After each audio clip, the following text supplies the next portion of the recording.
mu gihugu cya Ukraine kivuga ko kidateganya kujya mu biganiro n'Uburusiya. Inkuru twateguriwe na Diane Ninazwe. Umushikiriza amanza mukuru wa Ukraine Andriy Kostin asigura ko ico yifuza ari ahanini ko hoshigwaho sentare mpuzamakungu idasanzwe yofasha mu guha indishi igihugu ciwe biciye mu gufata ubutunzi bw'Uburusiya. Ivyuko Ukraine itifuza kuganira n'Uburusiya kugira ngo intambara iri hagati y'ivyo bihugu bibiri here, Andriy Kostin yabwira radio y'abongereza BBC mu kiganiro cihariye. Muri ico kiganiro yasiguye ko Uburusiya bubwirizwa kwishura ivyo bwononye bwose.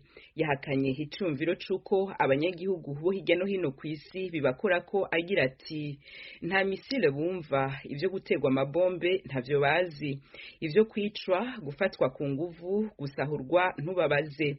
Ico yemeye nuko ariko kuva Uburusiya butera Ukraine ababa mu bindi bihugu bariha amafaranga menshi ku bitoro n'ibiribwa, ariko aha aragwa kagaruka agira ati abanyagihugu ba Ukraine bo bariha ubuzima bwabo. Umushikiriza amaza mukuru wa Ukraine Andriy Kostin akaba yashimangiye ko ibimenyetso vy'abana n'abagore bahohoterwa biri mu burere bwose n'ibisagara vyose bigize igihugu ca Ukraine.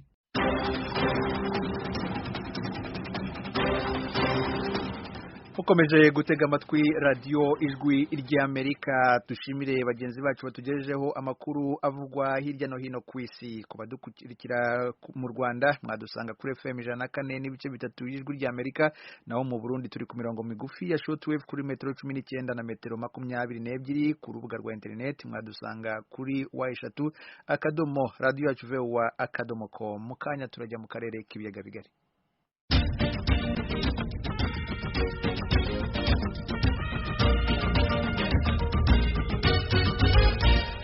Amakuru yo mu karere k'ibiyaga bigari tuyahere mu Rwanda, aho urukiko rwisumbuye rwa Nyarugenge i Kigali uyu munsi rwasomye urubanza rw'abaturage bagize imiryango 22 ya Kangondo na Kibiraro hazwi nko muri Banyahe bareze umujyi wa Kigali kubimura ku gahato bagasaba ingurane ikwiye mu mafaranga, bakaba rero batsinzwe urwo rubanza. Ni inkuru tugezwaho n'umunyamakuru w'ijwi ry'Amerika Eric Bagirubusa. Basaga n'abaguye mu kantu nyuma yo kumva icyemezo cy'umucamanza mu rukiko rwisumbuye rwa Nyarugenge. Ni icyemezo gitegeka abaturage kwakira ingurane z'amazu aho guhabwa ingurane ikwiye mu mafaranga. N'urubanza rwarebaga imiryango 22 yareze mu cyiciro cya mbere cy'abaturage bahoze batuye Nyarutarama mu midugudu ya Kangondo na Kibiraro. Umucamanza yavuze ko kimwe n'abandi baturage bakiriye amazu n'ababurana n'umujyi wa Kigali bakwiye kwakira ingurane ikwiye y'amazu mu Busanza mu karere ka Kicukiro. Umucamanza yavuze ko aba baturage bimwe ibikorwa by'inyungu rusange bitandukanye nuko umujyi wa Kigali waburanaga uvuga ko ubimura kubera batuye mu kajagari. Urukiko rwavuze ko ntaho rwahera rwemeza ko aba baturage bahabwa ingurane ikwiye mu mafaranga mu gihe bagenzi babo bemeye kwimukira mu mazu kubwumvikana n'umujyi wa Kigali. Rwavuze ko abantu bose imbere y'amategeko bareshya.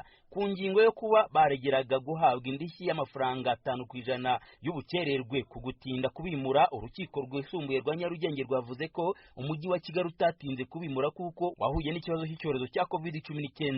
Ni mu gihe iki kibazo cyo kubimura gifata umuzi mu mwaka wa 2017, icyorezo cya COVID-19 cyo cyadutse ku butaka bw'u Rwanda mu mwaka wa 2020. Ni icyemezo kitaguye neza abaturage. Bwana Jean Pierre Nzabonima yasaga n'uwabuzakira na urabona kubera ari icyemezo kidutunguye, ubu ntabwo aka kanya nahita mfata icyemezo ngo nkubwire ngo ngiye kujya muri iyo nzu se, ngiye kuhita njurira se, ariko byanze bikunze reka dutegereze imyanzuro niba bazayisohora, kuko cyane ko ubona ko akenshi mu karengane no kurenganya abantu bakunze gusohora iyo myanzuro bakazayisohora igihe cyo kujurira gishigaze nk'iminsi 2. Byo nkunze kubibona bikunze no kubaho cyane. Kuri Claude Shumbushu nawe cyizere yarafite ubutabera cyahise kiyoyoka ko twari twizeye ubutabera, tuba ku butabera aribwo buhungiro bwa nyuma dusigaje muri iki gihugu, ariko twasanze yuko ahubwo abo turega nibo turegera. Shumbushu na bagenzi be bagakomeza gusaba ko inzego zibishinzwe zabarenganura, kuko nimba u Rwanda ari igihugu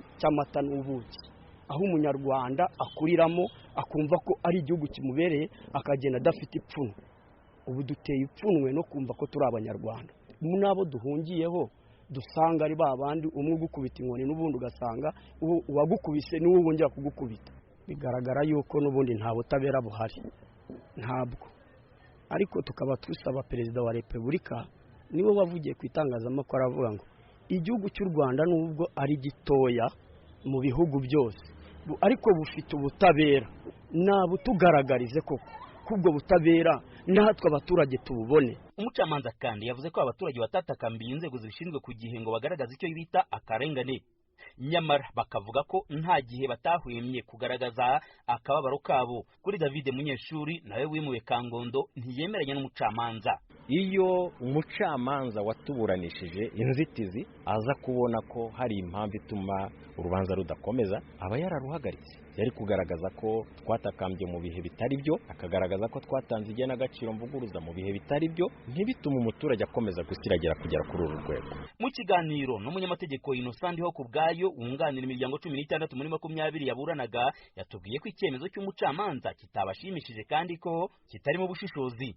Rero tugasanga kuba urukiko rwahitiyemo abantu ingurane ntabwo ari byo, ko nta nubwo biri no mu byo twaregeye. Ni ukuvuga ngo rero ingurane ntabwo ari ingurane y'agahato, ingurane ni ingurane yumvikanweho. Ingurane ukwiye amategeko ateganya ko ari ingurane yumvikanweho. Aho hantu urukiko rwahibeshyeho rwiyibagiza yuko ni ukuvuga ngo buri muntu wese agiye afite umutungo agomba gufataho icyemezo, kandi urukiko rwiyibagiza yuko buri muntu wese afite uburenganzira bwo gutura aho ashaka, ntabwo agomba gutura hariya ku gahato.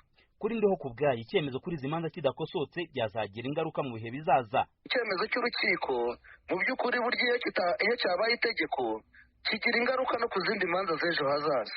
Gusa ukuvuga ngo naba bonyine ni mu gihugu cyose, bivuze yuko iyo kiramutse kitajuriwe kikaba itegeko ngo byibuze amakosa kirimo akosorwe, uru rubanza rwazagira ingaruka no ku bandi bazajya bashaka kwimurwa mu minsi iri imbere, aho urwego rwimura rwazajya rutanga ingurane rwishakiye, ingurane y'agahato kurusha uko yaba ubwumvikane mu buryo amategeko abiteganya. Birashoboka ko mu gufata icyemezo umucamanza hari amakuru atari yaramenye. Ibi birashingira ku kuba hari imwe mu miryango yari ifite imitungo minini muri Banyahe ubutegetsi bwari bwarabaye buretse kubasenyera. Abo nyuma baje kugenda bahabwa amafaranga ku ruhande, barimo uwitwa Bwana Jean Didier Shikama na bagenzi be. Nyamara bo umucamanza yanzuye ko nabo bahabwa amazu. Umunyamategeko Ndiho kubwayo akavuga ko bivuze ko abo baturage bashobora kuzongera guhatirwa gusubiza ayo mafaranga ashingiye ku cyemezo cy'umucamanza. Twashatse umujyi wa Kigali ngo twumve uko bakiriye iki cyemezo ntibyadushobokera. Maître Safari Jean Marie Vianney wunganira umujyi wa Kigali yatubwiye ko mu masezerano yagiranye n'umujyi wa Kigali atemereye kuvugana n'itangazamakuru. Hasigaye indi miryango isaga 80 kiburana n'umujyi wa Kigali, bose baraburana guhabwa ingurane ikwiye mu mafaranga ubaho bari batuye hahindutse amatongo. Bagira urusajwi ry'Amerika i Kigali.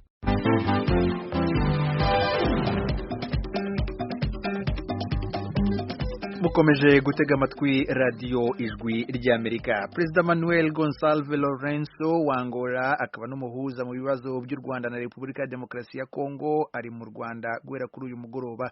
Ku rubuga rwa Twitter, Minisitiri w'Ububanyi n'Amahanga wa Angola Tete Antonio yanditse ko Perezida Lourenço azagirana ibiganiro na mugenzi we Paul Kagame ku mubano hagati y'ibihugu byombi n'umutekano mu karere.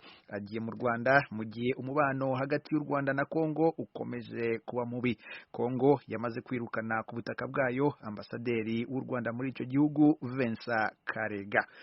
Tugume muri Kongo ku munsi w'ejo perezida w'icyo gihugu Felix Tshisekedi ejo yakiriye intumwa z'abaturage bavuga ikinyarwanda bo mu bwoko bw'abatutsi maze bamugezaho impungenge z'ukuntu bibasiwe. Mu kanya mugenzi wacu Timishimwe amaze kuvugana na Bwana Tade Mutware umwe mu bahuye na perezida Tshisekedi. Twatugeze gushaka perezida kubera impamvu z'umutekano mukeya abantu bacu bafite, ubwoko bwacu bw'abatutsi muri rusange muri Kongo hose twarasenywe, turangazwa, turishwa.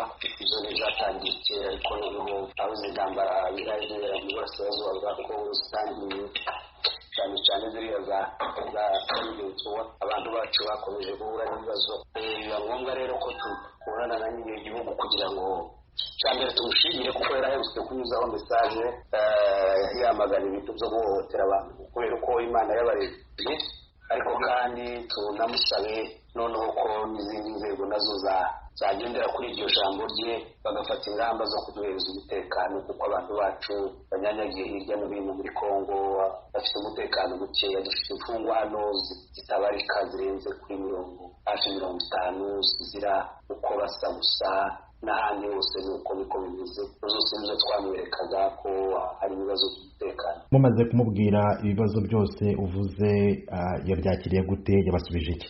Yadushubije rwose ko iwe buri gihe cyose ahora bivuga ariko tugomba kumufasha kugira ngo umutekano ko kube kandi isigaye azabibwira abantu babishinzwe n'abafite abo bantu bose kuko twamubwira abantu babohewe hano n'ababoheye ahandi tuzagerageza kumuzanira liste y'abo bantu bahamagara amaserivisi abishinzwe babaze ukuntu abantu bagira amezi bakingiranye barengana bazira ko basa n'ayandi makosa babagize kandi yadusabye ko twakomeza nyine ibiganiro tukaza tubonana buri gihe tumubwira ibibazo bihari. Ni ukuvuga ko ikiganiro cyanyu ibyo yabasubije nibyo mwari mwiteze, ntabwo wenda hari ibyo yaciye ku ruhande, kuko iki ni ikibazo buri wese azi ko kimaze igihe. Mwishimiye ikiganiro mwagiranye? Twacishimiye rwose nk'umutegetsi kandi yatubwije ukuri n'ibyo tuzi nyine kuko mugenda mumwumva kandi waremera ko ari abanyamurenge ari n'abatutsi muri rusange ari abatutsi b'abanyekongo abo bafite uburenganzira bwo kubaho nk'uko abandi babaho kandi bagomba kurindwa n'inzego zibishinzwe zikabahereza umutekano nk'abandi. Mutware Tade wari mu itsinda ry'abanyamurenge bo mu bwoko bw'abatutsi bahuye na Perezida Felix Tshisekedi umunsi mu mujyi wa Kinshasa, ndagushimiye cyane ku mwanya wahaye Ijwi ry'Amerika.